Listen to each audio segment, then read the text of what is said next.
Well, it would be a lot philosophical if I couldn't see it. Hello, my name is Bill Ritchie. What you see behind me are students in the 1980 silkscreening class at the University of Washington. In those days, the students invited an artist from the community to come and talk to them, and they called it artist for brunch or artist for tea, depending on the time of day. This resulted in the 1980 videotape, the third in a series on Stephen Hazel, who was the invited guest at this time. I hope you enjoy watching the video, Stephen Hazel. What am I taking pictures? Getting ready to go to Detroit? What color is this? It's attached to the art museum. That's nice. Oh, sure. I'm taking my own room. It's too big. Set up on tape. Let's probably use that. I believe I'll take some kind of a colloquium with some other print artists, and the subject that we're supposed to clarify is whatever happened to etching. Whatever happened to etching? That's exactly the title, and and then while I'm there, I have to make a picture. And then the last day I'm there, I have to give I think some kind of a workshop, but I'm not sure, because all I'm going to be doing is printing printing the piece. One of the issues that this Cranbrook thing brings up is they're just getting as many people together as they can, because they feel like the whole thing is slipping away, like the whole print trip is slipping away. And where's the slipping to? Well, that's why they've called this colloquium of all these people that have worked in it a lot. They're asking them the questions. Like, one of the questions is, it's all kind of tricky too. Lithography, is its influence being offset? And another serious concern, one of the subjects is screen printing. And is it a medium that's never had a chance? You know, there's an awful lot of issues involved that are not very artistic. And so I think that's why they're doing it. But they're also going to have people, Catherine Clark, the paper maker, is there, and she's going to be making paper. And one of the pivotal issues of this thing, it looks like, is continuous tone. But anyway, I'm obsessed with the issue of continuous tone. And so we'll probably get into that. I bought some pieces that involved stenciling in another way than you're doing it. Well, you said you were teaching them pochoir. Yeah, I use pochoir as an entry, sort of. Well, stenciling is a big deal, and it's also a way of thinking. And so, I'm very interested in it. And I first got interested in prints when I was really a boy. I was working in blueprint shops. I was also working in machine shops, so I was seeing things produced, and that's where I got interested in process images. I mean, the kind of images that come out of a world, you know, the stuff that's made.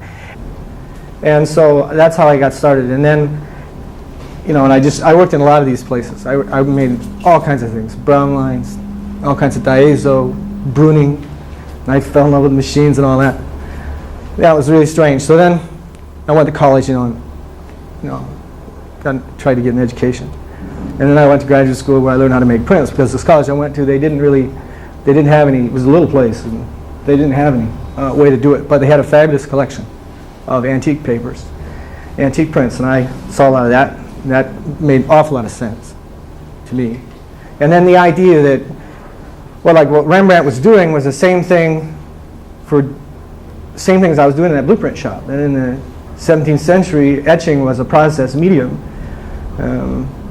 It took the place of engraving and made the engraver's task easier by doing it chemically. And the artists who were pirating it are pretty much the same position artists who are doing color Xerox today. I mean, there's not any essential difference except the mechanical intervention and stuff like that. So then after I got out of there, after I got out of college, I started out as a potter and a sculptor. I wasn't interested in painting, paint images. I never have been, and I've never been able to develop a taste for it. Although, you know, I have tried. I mean, I like to look at. I like contemporary painting. I like to look at it very much, and I suppose I like the antique painting better. It seems more justifiable to me. But I love modern painting. But I can't get a handle on it. It doesn't make as much sense to me as a film does, a movie, or as a piece of sculpture. I mean, when I realized that being a potter was that it was impossible to become rich, powerful, and famous. I mean, I realized that one day. I had an excellent career as a potter. I was getting someplace. I was having a great time. I loved it. But I realized that if you're going to put a life in it, it was crazy because. So I quit that. So here I am studying a very painterly craft, actually, where I mean all the standards, all the aesthetics of the craft are related to the painter's eye. And after I got out of graduate school, I realized I'd never made anything in color except glazes on pots and the patinas on bronze, and I was stunned. So I stayed in Philadelphia for a year and just made color lithographs, which was. Then my master who'd been in Japan, he said he'd left so much goodwill over there, and it was so hard to make any moves in Japan without suck that I had better go over there and collect. So I did. I went over there for a year and studied Japanese woodcut technique, sosaku hanga, and I taught in some places and. You know, that kind of stuff. And I moved out here about 10 years ago. But anyway, that's that. What I brought was some pictures that you can pass this around. This is an intaglio, you know, it's an etching, but on this field, all this stuff is sprayed on and rolled on through stencils. There's a green ground underneath it that's sulfur tint, but it's just like it's like an armature for the watercolor and the gouaches that are sprayed on there. You can handle that around. So the ocean is rolled on right on the paper from a roller. You know, it's all really simple. But there are about 8 or 10 stencils, and then it's just different spray. You know, like they got spray cans and they got airbrushes, and so I'm just spraying this stuff on. A lot of colors, building up the colors. I like that. But You used a Mylar stencil. Did you Mylar stencils, yeah. And then the sky itself is stenciled too, because the color is laid down in those dry point areas off from a squeegee that's been locked into it to where it's a matrix itself. It's just like if you would take a roller and build a palette on it by rolling iris, you know, split fountain, or you know, the way colors mix. Once they set up, they're locked in. They'll stay right that way. And we were printing this by mixing the sky color from on a squeegee. Just a real narrow. Just think of it as a real narrow roller. And the fidelity from print to print was very accurate. Only 10 prints, but I could have printed a lot of them, but I could never done the bottom more than 10 times because I was going crazy as it was. And the paper is Cranbrook Waterleaf, British. Then I brought another picture from the same series so that I could show you a bigger piece. I wanted to be like in a position where someone would say to a special effects person, I want a Gulf sky at 4:30 this afternoon, and you could make a sky piece. They do it too. I mean, they actually lay out smoke and I've always admired the Gulf skies tremendously. This piece is called Biloxi Beach Liner. That's Fort Lauderdale, and all those colors are also set in iris from blended scrapers. These are just photographer's squeegees, but they can be sawn in any length, you know. You're using a term I don't know, in iris? Iris, I-R-I-S, that's the technical term for split fountain color. Is that right? Mm-hmm. Or lapping out a band, like if you want to, like I made this little round picture, of Quanon, and it's dark on the top and light on the bottom, but it's all black, it's not mixing colors, that's also iris. What did You get this part here where it's real subtle. Well, then that's sprayed on watercolor, sprayed directly on the plate through a stencil. And the stencil is a three-dimensional stencil, so it baffles the air that's coming out of the airbrush. You can shape these stencils and set up distances from them that allow you to have soft places and hard places in the stencil, which is antipathetic usually.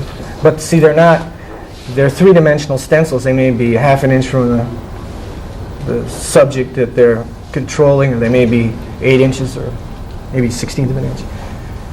And all the photo process is altering the distance between the matrix and the again, it's this business of continuous tone and mystery.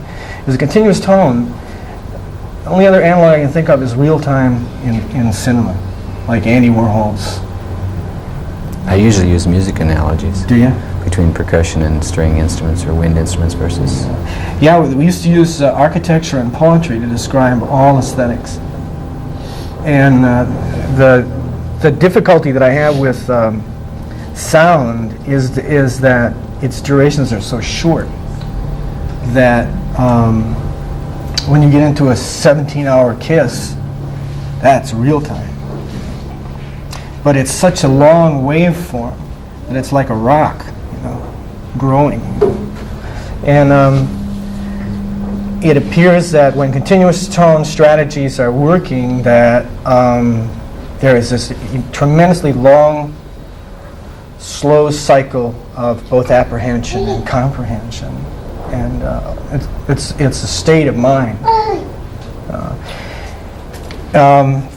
Black and white photography is really the borderline medium. You can almost see the silver halides. You can almost see the stuff that the image ground is made up from. And this is a funny piece of business, but the most continuous tone medium that I know of is dye transfer. And dye transfer, I brought along 3 dye transfer matrices so you can see what they look like. And dye transfer is a way of printing photographs in 3 colors: cyan, magenta, and yellow. And I've been making these pictures for quite a while. Anyway, this is the cyan proof from a picture called Catherian Apples that's off from the cathode ray tube. And this is 3 printers stuck together. And they each have this gel in a slightly different area so that when they're overprinted cyan, magenta, and yellow, it makes a fabulously rich color field. Yeah, since it's the most permanent color photographic process, the papers are very wonderful. And then, they have staggering look to them. Well, Is this a screen no, image? no. It's off from the cathode ray tube, so it has raster lines and shadow mask and stuff, but it's not a half-tone. It's a continuous tone image. So you're reading densities then? Well, then what I did, thinking that, smart lad that I am, I had a positive working lithoplate just laying around, and I stuck all these 3 together in register, and I laid it on there. And I printed it. And I print it real thin because I want to see how continuous the continuous tone thing can be. And it's really amazing the amount of image hangs around. The fact that it actually meets the printing surface in the case of dye transfer is remarkable. And then when it's used as a stencil for light, the analogs start building at a fabulous clip, and you get to the point where light becomes a medium, a drawing medium, just as pigment shoved through a silkscreen becomes a drawing medium. And this is where it begins to touch cinema, which is one of the few contributions to the arts that have been made in the last 150 years. Which I think is very, very interesting. Can you go through from there to there again? As you can see, they're all taped together, and they're in register, pretty close.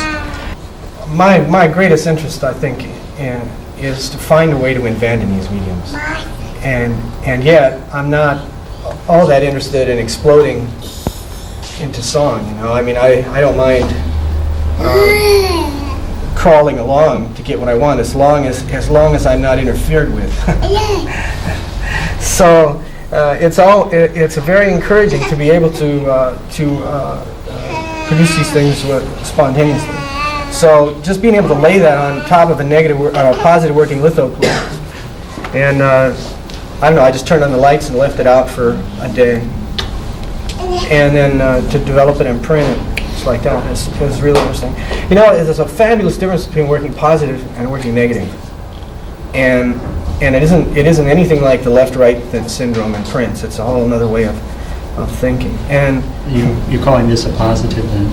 Mm-hmm. And this is because it was negative acting, this is also positive? The plate itself was positive working litho plate. We had never used positive working litho plates. Nobody in his right mind does, because they're really hard to print because they have very little graining.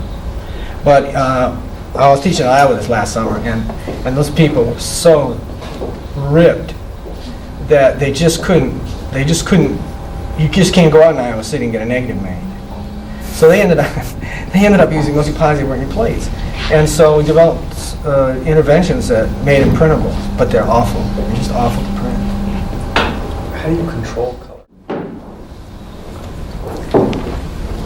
Why do you think, when what turned me back onto screen printing was a trip to Japan, and we were printing on silk with paper stencils, and you know what they are. So it changed my my vision of silk screen printing. And then I discovered pochoir, which had been around for a couple hundred years in the West. But why was that submerged? God, I wish I had the answer. I don't even know what pochoir is. Really?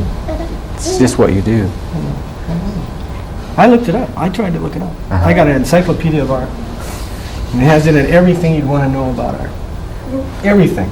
Film, everything. Except pochoir. No pochoir. This has been happening a lot. Last year I went back to Detroit and I was introduced to cliché vert. I never heard of that before. There was a guy from here that went back. Yeah, Steve Higgins. And that was the first time I ever heard the term cliché vert. And I thought, when I heard the description of it, how it works, I thought, I couldn't imagine why anybody wanted to do it in the first place. So it really doesn't sound, it doesn't really have a lot of reason for being, except that if you don't want to make etchings, you can make cliché vert, and you can avoid intaglio. And that was its reason for being. But it was a gimmick, a part of the way they were paying me, that I could work in this studio. And I must say, I enjoyed it. I ended up making negatives for it. And that was really interesting, because I'd never made handmade negatives chemically. I'd always made them by just scraping things away. But I started making them as drawing acts, you know, actually drawing on it like it was a piece of paper, except that the image, then what happens when it's fully processed, it turns transparent, which is really odd, because you're like drawing with light. And it's a real crummy medium. It's not a controllable medium at all. And so you end up with a lot of cinder-like burns in the emulsion of the film, and it's just a miserable looking thing. But in making metal plate lithographs and in cliché vert, it really had a beautiful effect. The reason I liked doing it was because I was already doing much the same thing in A.B. Dick and in lithography. So it was wonderful to just go back there and make some big, serious pictures. And the format was large and 1620? 16 by 20. So I enjoyed that. I had never seen anything like it. So your light stencil is the word I was using this quarter to avoid the name photo stencil for silkscreen. And it's similar, yeah. The whole thing about being phototropic, I mean, one of the reasons I like to go down to this part of the country is because the sun, the light, has such a fabulous effect on your psychology. Until I came to Seattle, I'd never done any photo applications to prints, except process images. And when we started doing photo etching, it right away. Got this business of it was a stencil process again, and it made the connection with lift grounds, because what's happened now is, unless you're using a halftone and you're making photo etching, you're really making lift ground. It's like sugar lift, except it works. Sugar lift most of the time doesn't. So it's interesting. All this stuff is sliding together in a whole other part of the farm, and it's really hard to figure out. Well, this symposium in Detroit, theoretically, getting all these people, and June Wayne's going to come and talk about the kiss of the stone and the paper and stuff like that, and critics and museum people, and they're all going to see if they can salvage this what's become a mega industry, because it's a big. But part of what they're trying to do at this thing is start some kind of another club for printmakers. Oh, that's right. That's where those people at Wayne are. Right. It's all part of one large conspiracy. And they went around and they asked everybody in the world, practically, what about printmaking and all that? I remember a questionnaire from New Mexico. Exactly. Well, I didn't fill it out the way they wanted me to. no, I didn't either. I said it's all drawing or something like that. I said you have to link it with film and video and computers for it to make any sense. Yeah, you have to. Well, see, they keep trying to. That's what I meant by surviving the academic community. The only exhibitions that there are in the academic community. The only people who consider them printmakers are in the academic community. And the only people that buy those pictures are in the academic community. So one of the statements that came back from this brochure was from, some artist. And he said that the real problem you guys got is that the only place that prints are active is in the academic community. And until there's a parallel function in the world, that it'll never be treated as a credible method for invention, something like that. Which there's a lot of evidence to show that that's the case. Now I'm out on the outside, and I'm I'm using these mediums because I like the look of them, but I'm not really interested in the traditional application of prints, to market and stuff like that. I almost never make more than 10, and this is crazy because, in one way, because it means that I have to sell my prints at $400,000 and $500,000 and $600,000. So that's why I'm doing it, because I'd rather sell one picture for $10,000 than 5 for $2,000. And the only reason for additioning is that it's an internal set of laws that grow out of the medium itself. And if a thing can't be additioned, there's probably something wrong with it. It's a morphology, it isn't a philosophy. It's a relationship between form and function. And the more reading I've been doing about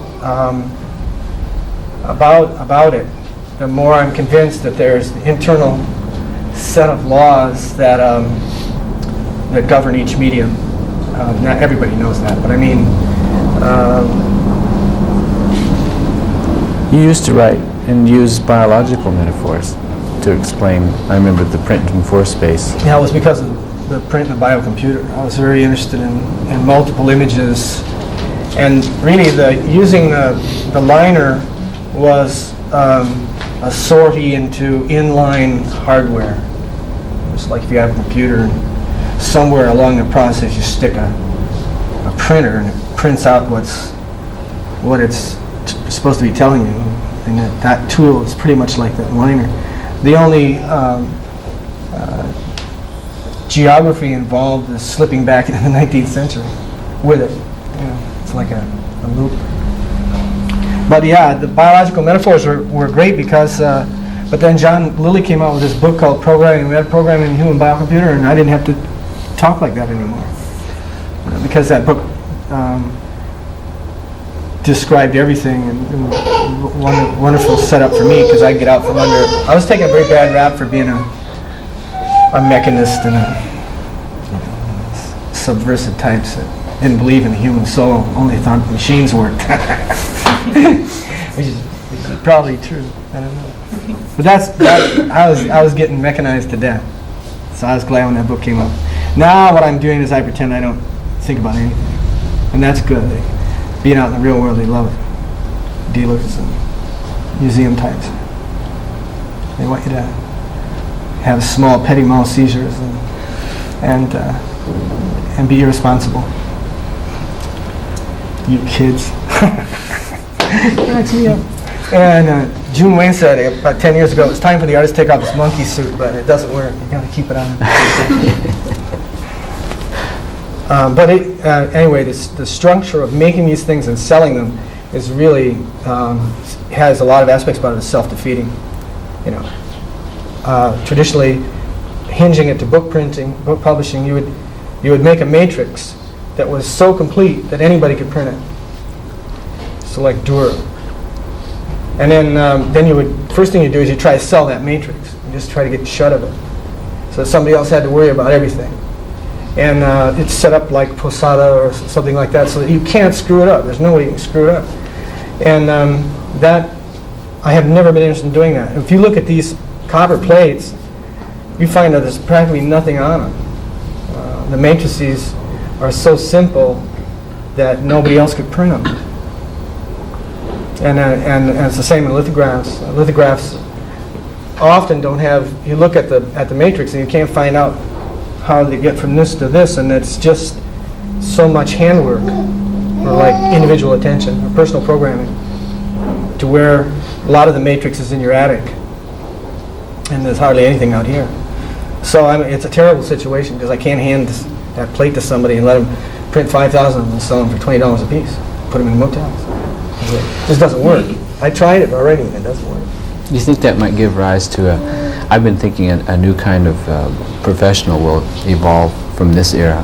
I'm calling them curators, who take matrices, whether they exist as printing plates or computer tape or videotape, and then their task is to present them. Continuously. You mean like bleed them into the marketplace, you mean? Whatever is required by the age. I'm really interested in that idea. Yeah, it's completely destructive of the economic potential of the medium, though. See, that the whole thing is supply and demand means if you come in the market with lots of them, you can afford to practically give them away, which is of great value at a certain point. But painting as a medium has got a wonderful setup because when you get done with a painting, that painting, that's the thing that's got to be got the hell out of there and sold. And when that's done, two great things happen. You get the spondulics, and you get rid of this thing that's cluttering up your space. But what if you have 400 buyers and 400 painters, each with 400 paintings? Perfect. Or what if you have... You're just like a glass bell. What if you have 1,000 painters and 400 buyers? That's what you got right now. Okay. That's why That's why there's so many painters cheap with prints. closets full of paintings. But yes, the description for failure are grim. But this medium itself, the way I'm doing it, is what's really challenging my thinking. Because I've turned to where now that I'm not producing like prints at all, but more like films. And it's gotten so complicated that the way it was made is more like a making a film. Oh, I see. A cinematic event. First of all, the subject matter itself, I think, is very interesting. There's not one thing in there, and you can't see it so well from this partially resolved stuff, but there's not one thing in there that isn't man-made. There's no natural objects in this picture, which is like, very strange. Because the rocks here are tinfoil that's been flocked. And this tree that's there is a completely man-made tree. And it's a set, is what it is. The same as these two pictures. These are like sets. rather than pictures. And this thing here was meant to be photographed. It wasn't meant to be a natural thing. And they didn't even have to try to make it look like a natural thing. All they had to do is keep it far enough from the camera. It was intended for broadcast television. Right. It's a high band broadcast image, 35 millimeter film probably. And then, either put on tape or telecine or something and broadcast. And by the time it was broken down in the video landscape, you couldn't have told whether it was man-made or not. It was, or whether it was a natural object. It was so completely divorced from, laws of nature, the desire to hold certain aspects of natural object. And that's the way you got it. And that's the way I got it. And now what I'm trying to do with continuous tone interventions is return it to its initial state, but it can never get there because it never was natural. I mean, philosophically, I suppose it's interesting, but just doing it, it ends up sounding more like a shooting script than making a picture. Making a lithograph. It is not performed like a film, though. But making it was much more like making a movie. I see what you mean. Acquiring the image was planned in time, also as a film would be done, and it's been put into different formats. Like it's a lithograph, dye transfer from a Polaroid SX70 from a cathode ray tube, and by the time that I've got it. It's practically meaningless in its original context, which is great. I mean, I was excited by it because it's difficult to wander around in the video landscape and not get stuck with journalism reporting on what humans are doing, because that's really what it's all about.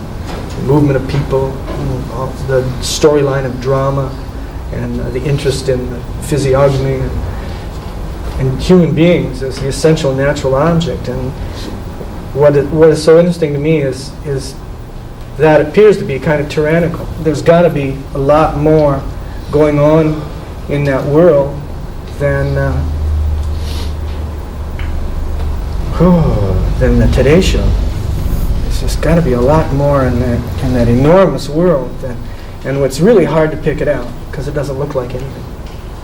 There's got to be subject matter, in that world. And I'm very interested in that. I also have this feeling that continuous tone itself is an end in itself. That it's possible that you can bring an image to a certain point physically, placing certain physical demands on it, and then it begins to function differently than if it were not continuous tone. Cellini wrote about his work, and the kind of work that he did required an attitude about finishing the work. And he called the first step, really, he was attempting to approach what he called penultima mana. And penultima mana is the last finish that the work gets, but one. And at that point, he's still free to change, even make changes. And in a very complex strategy of getting an image, it seems like continuous tone is penultima mana. Then you can do other things, but there's an ethic to continuous tone that's so powerful that it begins to shape the way not only the image gets finished, but the next one gets made too, and the viewer who sees it. I think that it's anti-expressionistic, but it's a very powerful visual logic. I don't know why, though. I'm just figuring it out. I can't even get a decent definition. I don't know what continuous tone is. I was hoping you guys would explode in fury of against continuous tone, and I figured this out, and then by the time I got under the gun in Motor City, maybe I'd know more. In Detroit. In Detroit, because I think from what I read, the guy that's working in screen printing is discussing continuous tone as a phenomenon. So there must be a concern for your own selves in particularly when you're hanging your picture on a what do you call it when you can get through it? Matrix. The level of the marks that you can make are really seriously controlled, and the issue of expressionism growing out of that large mark. There is a relationship between how expressionistic screen printing demands the image to be, or is it all solved? There can't be any viewer in mind. It may be impossible to make a picture for anybody else. What about for yourself then? That seems to be the only person around who's as interested in it as I am. And then, because it's been such a positive thing in the past to make, if you don't want to please the museums and the galleries and the buying public, you finally are working for yourself. And most of my students say, I do these things for myself, finally. Suppose you didn't want to make things for yourself. Wouldn't that be weird? no, it wouldn't be. That was the nice thing about being a potter.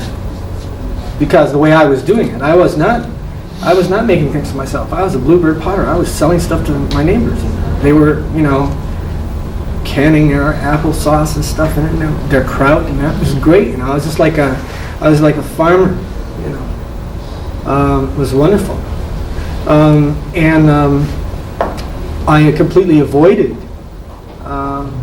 one of the current and raging issues in ceramics at the time was, why is it when everybody gets really good, they just imitate all of the ceramic forms that have ever been made, and they might not even know it. But I avoided it by not doing anything like that. I avoided it by making, I never made any decorative ware. Everything I made was functional, table stuff. And I used local clays, and as a result, inherently local glazes. And so the whole thing was just sort of popped out of central Michigan, and I didn't have to take any responsibility. All I had to do was go to work. However, the problem I got into with that was that I could have done it for 50 years, and I still would be there right now doing it, and I really wouldn't change, I don't think. And the great thing about the system I'm involved in now is that every time I make a picture, it burns all the boats on the shore. I mean, they're pretty destructive to each other. So I have to change. I can't connect at all to the continuous tone obsession that you have. Have we grown so far apart? Well, no. It seems like we had a lot of, coincident ideas. My interest in continuous tone is really a step back, or a step off the path. It's connected to this business of hypnohysteric states. So I think the relationship between the way I'm looking at pictures. Excuse me, is a hypnohysteric state? I think you were here a year ago, and I had to ask you. Has it grown any? No, is it the same as distraction? Is it similar to distraction? No, I don't. It may be. I mean, you may be distracted while you're in it. I think distraction may be a result of great involvement. Being preoccupied with other things. But no, I realize that I've never looked at pictures the way that people presumably look at pictures. So I've been trying to figure out the subject matter, really, in a way, I think. And I've been convinced since making video and studying and watching people make it and studying the process as a morphology rather than as an art form, that not all images get in at the same rate. Very simple. Not all images go where they're supposed to go, and that there seems to be a capacity in the human mind to welcome errant concepts, and that it can be encouraged, and a completely new approach to seeing and acquiring and conserving that pictorial image exists. And the idea of the aboriginal ground that a picture should land on, the aboriginal screen, like the great unsullied but completely cohesive cultural screen of something brand new, which is what happens in the Aboriginal sense. Something brand new. And that's why my interest in continuous tone, because I think that it lends itself to, I think that there's a certain level of finish to a picture that changes the way it works. And the continuous tone contributes to it. Maybe there is a coincident point. I think the reason I introduced those terms, I've been reading Malraux, The Voices of Silence, and he said that things have languages, and they're silent languages, and not everyone can hear them. Stained glass has its language, which is different than painting. Mm-hmm. That might be similar I think to what so. you're talking about. It's reclassifying in a way, which is very presumptuous.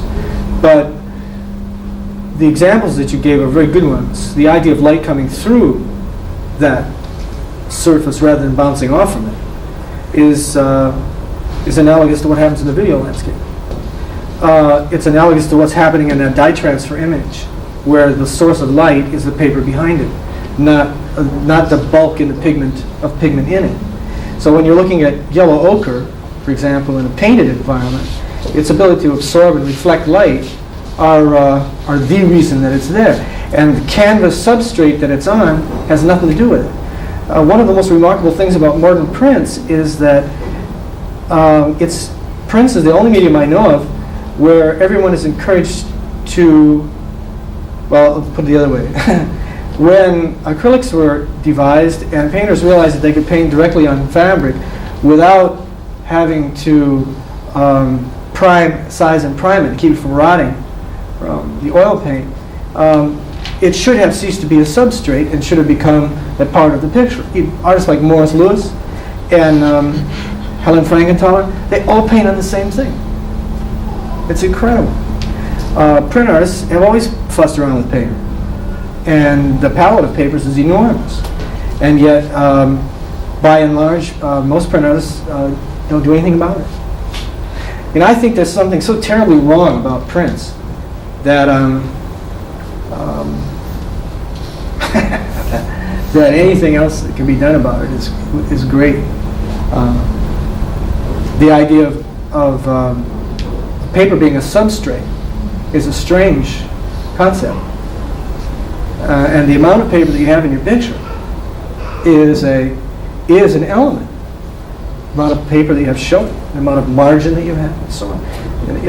In antique prints, the amount of margin that there is of the paper can contribute a great deal to its value and so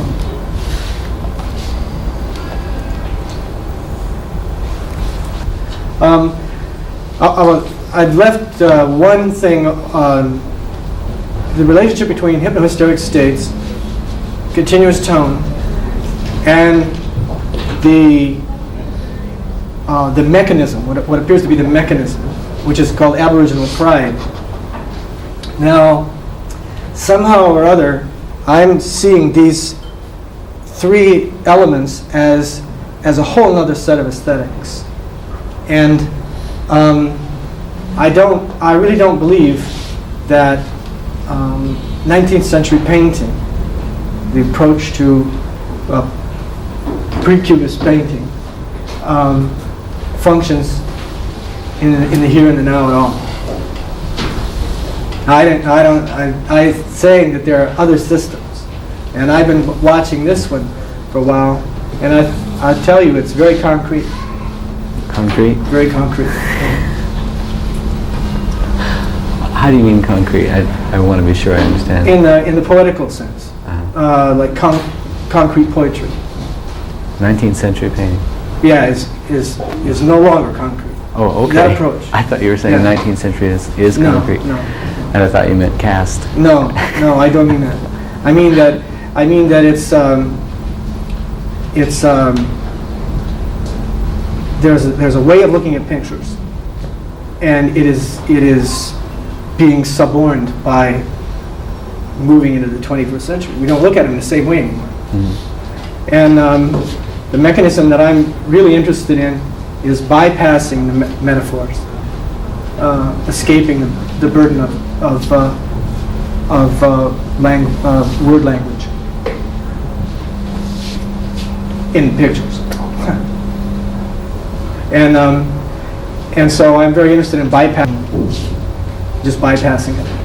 That's why I said that I think that the pausing around the subject of continuous tone is stepping off the path, because it's just becomes the more I figure out, the worse it gets. So if you have a definition for continuous tone, please tell it to me, because I got people looking stuff up in dictionaries and everything else. So the technical use of the word in industry is really confused.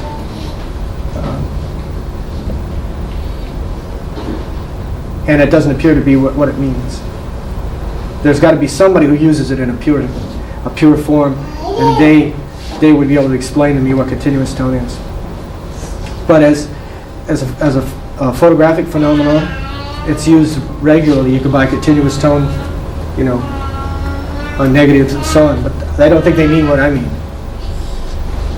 Now, one of the good things about this Motor City junket is that a lot of that issue is going to be, some people are going to be trying to figure out what the hell it means. Do you think you're going to be...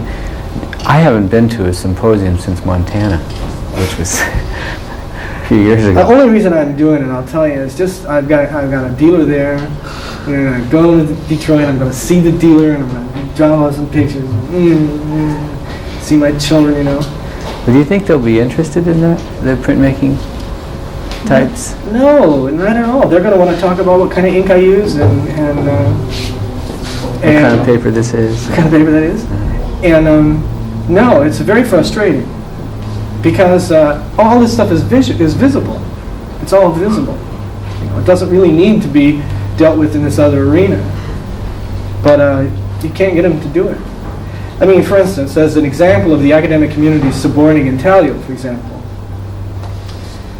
the way the economics is set up and the way that the course of study is usually followed, there are more people in the United States today printing intaglio from zinc plates scraped with a cardboard on terrible paper, on terrible hardware, from zinc. And is there any wonder that nothing is being done? You can only use one acid on zinc, and they stand around and they say, whatever happened to etching? What happened to it? It just got bagged. I mean, this isn't Whistler trailing a feather with some hot nitrate across a raw plate. This is novices carving off black goo with a piece of madboard. And it has no relationship to the medium. It's what Dürer wanted. He wanted a plate that wasn't too big, that a guy could hold in one hand and wipe on his trousers. Put on the press, throw a piece of paper on there, crank it out, put it in a bale, and take it to Rome. Let's get cracking here, make some bucks. And it's a good approach. It's just antique. You gotta like antique prints to do it that way. Also, this medium is completely surrounded by its past, whereas I think very few sculptors go around agonizing over Michelangelo's approach to marble, but anybody who studies etching or lithography, you're just drowning in Sennefelder and Rembrandt and Whistler and guys like Muirhead Bone and Seymour Hayden. I mean, you know, it's just incredible. So it's a very strange relationship. No, they're not going to be interested at all. But that's all right. That's okay because there's so many people there. There's going to be somebody who's looking to cause trouble, and the idea of being difficult appeals to when you get that many people. There's always somebody who's trying to be troublesome. That's good. Maybe I'll learn something. I mean, I'm sure I will, but I'd really like to learn more about this particular subject. I tried everything too, boys. I'll tell you. Lithography, sosabuana, intaglio, video, cinema, photography. Any way you can make it multiple. I think I must be doing it, and I'm beginning to figure out that there's a whole other classification of images that comes about. That's my big message for today. Thank you very much. I'll leave this stuff out so you can paw it if you want to there. Wow. It's just nice. Could we offer you something to drink? Yes, please. We have everything from homemade grape juice to beer to wine and what do we have? Oh, hi, you're back. Oh, I want to get some names from school. Right. Just to get me started. How you doing? Oh, just